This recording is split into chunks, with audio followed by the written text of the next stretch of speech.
21살의 토니 마리베어드는 사진에서 보시다시피 아름다운 데다 옷도 잘 입고 활발하고 놀기도 잘 노는 그런 소녀였습니다.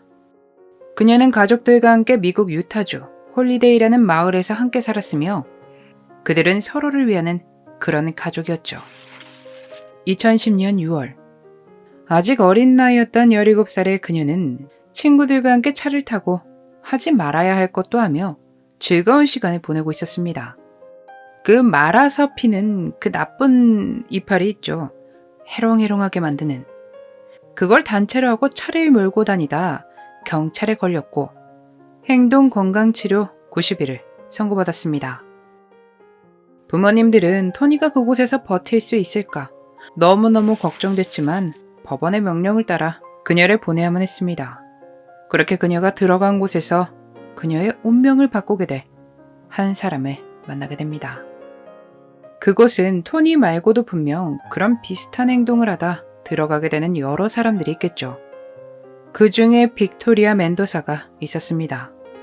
빅토리아는 가정환경이 그닥 좋지 않았는데 최근에는 엄마가 암을 진단받은 사실을 알게 된 상태였죠. 힘들었던 시기에 만난 토니와 그녀는 좋은 친구가 됩니다. 토니는 면회온 엄마에게 빅토리아를 소개하고 싶어 할 정도로 그녀를 특별하게 여겼습니다. 토니의 가족도 빅토리아를 환영해줬고요. 토니는 2010년 8월에 치료소에서 나오게 됐고 빅토리아는 한 달 뒤인 9월에 나오게 됐는데 다시 만난 두 사람은 정말 많은 시간을 함께 보냈고 친구 관계에서 연인으로 발전합니다. SNS에 올린 사진들로는 두 사람이 정말 행복해 보였지만 사실 우습게도 실제로는 정말 많이 다퉜죠. 앞에서 말씀드렸지만 토니는 쾌활한 성격으로 여기저기 어울리는 친구들이 많았는데 빅토리아는 질투심이 굉장했고 그로 인해 그녀에겐 토니의 모든 행동들이 불안했습니다. 여러 가지가 있겠죠. 연락이라던가 누구를 만난다던가. 질투에다가 의심이 드는 거죠. 토니가 다시 남자를 만나진 않을까? 그래서 나를 떠나진 않을까? 그런데 토니가 바람을 피울까봐 그렇게 겁내하던 그녀가 오히려 바람을 피우는데 이건 토니에게 보여주기 위해서였다고 합니다. 그리고 바람에 대해 유튜브에 사과 영상을 찍어 올리며 해명했고 그렇게 두 사람은 화해를 하고 말죠. 그렇게 불안정한 상황에서 2012년 6월 빅토리아는 어머니까지 열게 되는데 그런 불안정한 상태를 알았는지 그녀를 안타깝게 여긴 토니의 아빠가 그녀를 자신들의 집에서 함께 머물게 합니다. 가족들은 빅토리아와 시간을 함께 보내며 슬픔을 이겨내도록 도와주었고 일자리를 얻는 건 역시 도와주었죠. 하지만 그런 환경에도 빅토리아의 불안정함은 사그라들지 않았고 토니와 싸우다 얼굴에 손을 대고 마는데 그 때문에 토니의 치아 중 하나가 부러집니다. 어이없게도 빅토리아는 자신 때문에 일어난 이 일에 대해 사실대로 사람들에게 말하지 않았고 거짓으로 덮으려 했던가 봅니다. 그럼에도 토니는 그녀를 용서했죠. 그런 불안불안한 날들의 연속이었습니다. 2014년 10월 17일 토니는 절친 레이 씨와 다른 몇 명의 친구들과 함께 만나기로 약속을 잡았죠. 빅토리아도 함께였는데 빅토리아는 만남을 즐기기는커녕 무언가 때문에 그녀는 화가 나 화장실에서 머물다가 집에 이만 가고 싶다고 토니에게 알립니다.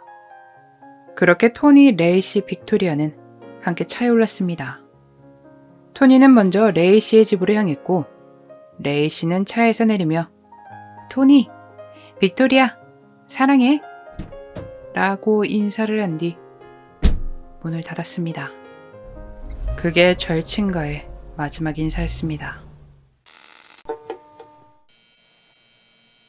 911에 신고 전화 한 통이 걸려오는데 여성으로부터 걸려온 전화였고 자신이 누군가를 해했다는 것을 알리는 전화였죠. 전화를 받고 출동한 경찰은 운전석에 앉아있는 빅토리아를 발견합니다. 차 안에 앉아있는 빅토리아는 혈흔이 이곳 저곳 묻어있었죠.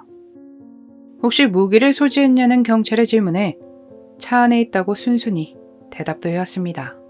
토니는 차 안에서 이미 숨을 거둔 뒤였습니다. 빅토리아는 토니를 해한 뒤 자리를 옮겨 자신이 운전석으로 이동했고 오거던으로 이동했던 것입니다. 한편 다음 날인 10월 18일, 레이 씨는 오전 6시 반에 토니의 아빠에게 전화를 걸어 혹시 토니가 집에 왔냐고 물었죠. 뭔가 좋지 못한 일이 일어난 것 같다고 알렸습니다. 그리고 몇 시간 뒤 토니의 부모님은 그녀의 소식을 경찰로부터 전해 듣게 됩니다. 빅토리아는 경찰의 신문을 받았습니다. 저랑 토니는 사실 어떤 한 남자를 두고 싸우고 있었어요. 나는 무죄예요. 자꾸 이러면 나 극단적인 선택을 할 거예요. 라며 경찰을 위협하는데 그렇지만 경찰도 주변으로부터 둘 사이가 어땠는지 이미 들은 상태였죠. 둘의 사이는 굉장히 불안정했으며 토니에게는 늘 상처가 새롭게 생겨났다는 사실을 말입니다. 경찰은 그렇게 그녀에게 둘 사이에 대해 이야기를 하다 결국 그녀로부터 자신의 죄를 인정받게 됩니다. 물론 그 기간이 짧지만은 않았습니다. 그녀는 법정에서 내가 한 짓에 대해 변명의 여지는 없습니다. 그게 내가 유죄를 인정한 이유이며 다른 할 말은 없습니다. 나는 괴물입니다. 유죄를 인정한 빅토리아의 재판은 일사천리로 진행됐고 가석방 자격 있는 종신형이 선고됩니다. 2015년 그녀는 그렇게 형을 선고받고 감옥에 수감되었죠. 토니의 아버지는 빅토리아에게 두 번째 기회를 줄 필요가 있느냐 의문을 가졌고 그녀가 자신의 숨통을 천천히 조이고 있다고 비통해했죠. 빅토리아가 실제로 직접 해를 입힌 것은 토니 한 명이지만 아버지의 말처럼 그로 인해 부모님들은 살아도 사는 게 아니게 됐습니다. 빅토리아는 꼭 그래야만 했을까요? 토니가 미웠더라도 토니의 부모님을 생각해서라도 멈출 수 있지 않았을까요? 이런 식의 범죄가 생긴다면 어떤 누가 쉽게 온정을 베풀 수 있을까요? 또 어린아이들이 힘든 일을 겪지 않도록 제대로 된 제도가 마련되어야 하지 않나 하는 생각도 듭니다. 물론 이런 비슷한 환경에서 자라신 분들 중에 훌륭히 성장을 해 잘 살고 계시는 분들도 있습니다. 그렇지만 빅토리아처럼 우리가 이해하지 못하는 사람을 줄이기 위해서라도 필요한 과정이 아닌가 하는 생각도 듭니다. 어쩌면 토니와 토니의 부모님들이 그런 일을 겪지 않았어도 됐을지 모르니까요.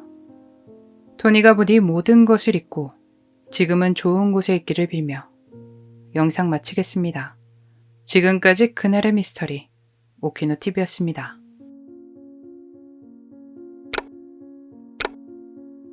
마지막까지 시청해주셔서 감사합니다.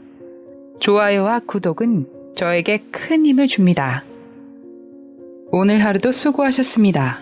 좋은 밤 보내세요.